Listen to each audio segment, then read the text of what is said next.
मैंने तो सुना है कि नेता यहाँ के दबी जबान में हमारे यहाँ मैसेज पहुंचा रहे हैं। हम भी देख लेंगे। हम भी तुम्हारे यहाँ कहीं पैसे रखवा दे करके पुलिस भेज देंगे। ये धमकियां किसको दे रहे हो?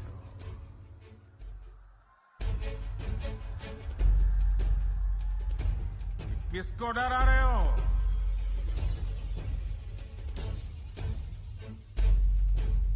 ये जनता है, सब कुछ जानती है। विधानसभा चुनाव में ईडी का मामला एक बार फिर गर्म है। छत्तीसगढ़ में ईडी की कार्रवाई पर प्रधानमंत्री नरेंद्र मोदी ने सीएम भूपेश बघेल पर चुटकी ली है। उन्होंने इस दौरान नाम लिए बगैर तंज कसा और कहा कि जनता सब जानती है। उधर भूपेश बघेल ने ईडी द्वारा कार्रवाई के दौरान मिले करोड़ों रुपए में नाम आने पर कहा कि वे मुझे बदनाम करना चाहते हैं। उन्होंने इस दौरान कहा कि भाजपा खुलेआम ऐसा करती है।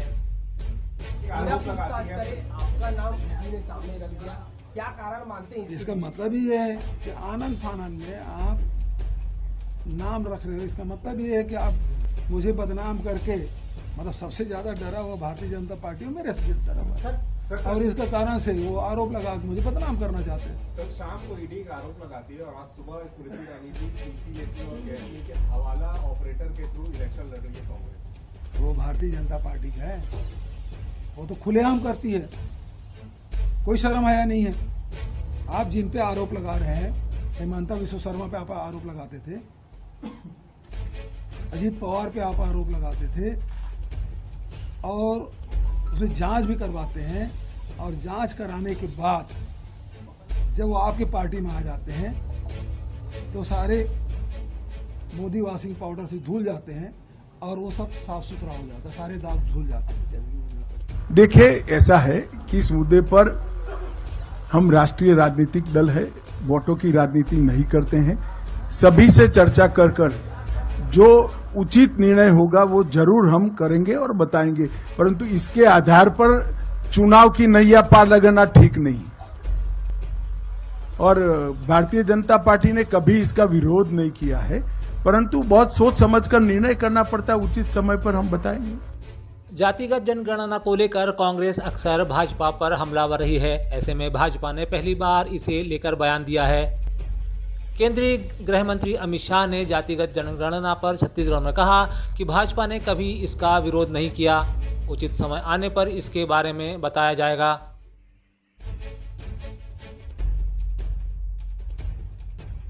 जाति आधारित जनगणना पर केंद्रीय गृह मंत्री अमित शाह के बयान पर कांग्रेस नेता प्रमोद तिवारी ने सवाल किया है। उन्होंने कहा कि उन्हें ऐसा करना चाहिए, बिहार सरकार ने किया है, यही कांग्रेस और गठबंधन के लोग कह रहे हैं।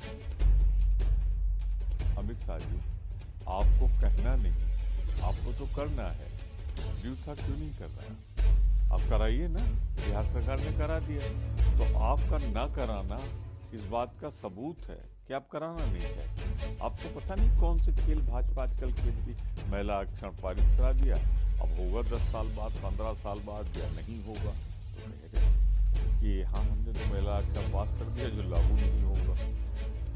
जातिगत आरक्षण हमने मना नहीं किया। अरे तो कराइए ना, मना करने का क्या सवाल? यही तो कांग्रेस कह रही है, यही तो हमारे इंडिया गठबंधन के लोग कह रहे हैं, कराइए। ये कहने की क्या जरूरत कि हम नहीं कराएं। अगर कांग्रेस पार्टी सेंध लगा रही है तो सेंध लगा रही है, और मध्य प्रदेश के लोगों ने बड़े करीब से देखा है कि अलायंस को धोखा देने का काम किसी ने किया तो कांग्रेस ने किया। आपके पहले आपके पिताजी यहाँ आया करते आम सभा में। बात इसलिए मत करो, लोकसभा चुनाव जब आएगा तो गठबंधन की बात होगी। जो कोई भी बीजेपी को हराना चाहता है, एनडीए को कोई हराएगा तो वो पीडीए की ताकत है जो हराएगी, और एनडीए को हराने का काम पीडीए की ताकत करेगी। और बीजेपी ने तो इतने प्रत्याशी बनाए हैं जितने संभाग नहीं है मध्य प्रदेश में। मुझे तो ये जानकारी मिली है कि मध्य प्रदेश में भारतीय जनता पार्टी इतने प्रत्याशी मुख्यमंत्री के लिए घूम रही है जितने की संभाग नहीं है मध्य प्रदेश में। और दूसरा, कांग्रेस के तो हमारे बुजुर्ग हैं तो इस तरह कह सकते हैं। बुजुर्ग हैं तो यही हेडलाइन बनेगा और कोई दूसरी हेडलाइन नहीं बना सकता। इंडिया अलायंस को लेकर तकरार कम नहीं हुई है। मध्य प्रदेश में इससे पहले भी सपा प्रमुख अखिलेश यादव इस पर बयान दे चुके हैं। माना जा रहा था कि अब सब कुछ ठीक हो गया है, लेकिन ऐसा नहीं लगता। अब एक बार फिर अखिलेश ने कांग्रेस पर बयान देकर इस विवाद को हवा दे दी है। यही नहीं, एक कदम आगे जाकर उत्तर प्रदेश सपा के प्रदेश अध्यक्ष नरेश उत्तम पटेल ने अखिलेश यादव को प्रधानमंत्री पद का उम्मीदवार बताकर इसमें और तल्खी पैदा कर दी है। श्री अखिलेश यादव समाजवादी पार्टी के राष्ट्रीय अध्यक्ष, आप कह रहे हो प्रधानमंत्री कौन होगा? श्री अखिलेश यादव उत्तर प्रदेश के पूर्व मुख्यमंत्री और समाजवादी पार्टी के राष्ट्रीय अध्यक्ष श्री अखिलेश यादव। हालांकि सपा अध्यक्ष अखिलेश यादव के बयान पर दिल्ली सरकार में मंत्री सौरभ भारद्वाज ने गठबंधन का बचाव किया है। उन्होंने कहा कि ऐसा इसलिए नहीं दिख रहा क्योंकि कांग्रेस राज्यों के चुनाव में व्यस्त है। कांग्रेस 2018 में भी राज्यों का चुनाव जीती थी, लेकिन क्या 2018 से 2019 का चुनाव उसके लिए आसान हो गया? उन्हें ये बात समझना चाहिए। देखिए, मैंने ये बात पिछले हफ्ते भी कही थी कि इंडिया अलायंस की एक कॉमन स्ट्रेटजी होनी चाहिए, एक कॉमन सोशल मीडिया कैंपेन होनी चाहिए, एक कॉमन प्लेटफॉर्म्स पे इनको आके एक साथ दिखना चाहिए, रैलियां साथ होनी चाहिए, यात्राएं साथ होनी चाहिए। ऐसा दिख इसलिए नहीं रहा क्योंकि कांग्रेस जो है राज्य के चुनावों के अंदर व्यस्त है। कांग्रेस के जो समझदार लोग हैं उनको ये बात समझना चाहिए कि राज्यों के चुनाव तो 2018 में भी कांग्रेस जीती थी, मगर क्या 2018 के चुनावों से 2019 उनके लिए आसान हो गया? नहीं हुआ।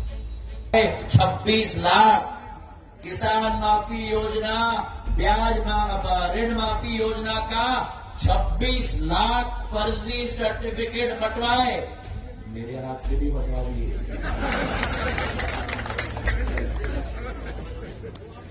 पुरानी कहावत है, झूठ बोले काले कौवे, मैं कांग्रेस के लिए काला कौवा हूं। ज्योतिरादित्य सिंधिया ने अपने एक बयान में 26 लाख फर्जी किसान माफी योजना के पत्र बंटवाने का आरोप लगाया है। इस दौरान उन्होंने कांग्रेस के लिए खुद को काला कौवा बताया। उधर सिंधिया के बयान पर कमलनाथ ने कहा कि आम जनता सब जानती है, साथ ही तंज कसा कि वे काले हैं या पीले यह भी जानती है। झूठ बोले थे और खुद को कौवा बोल रहे हैं कि किसानों को देखिए, ज्योतिरादित्य जो कुछ कहें, आम जनता गवाह है कि क्या इस प्रकार का सौदा हुआ, किस प्रकार के फायदे उन्होंने उस वक्त हमारी सरकार से लिए, ये सब जनता जानती है। तो मुझे इन सब चीजों का जवाब देने की आवश्यकता नहीं है। कह रहे हैं मैं काला कौवा हूं। ये काला है या पीला है ये खुद तय करे।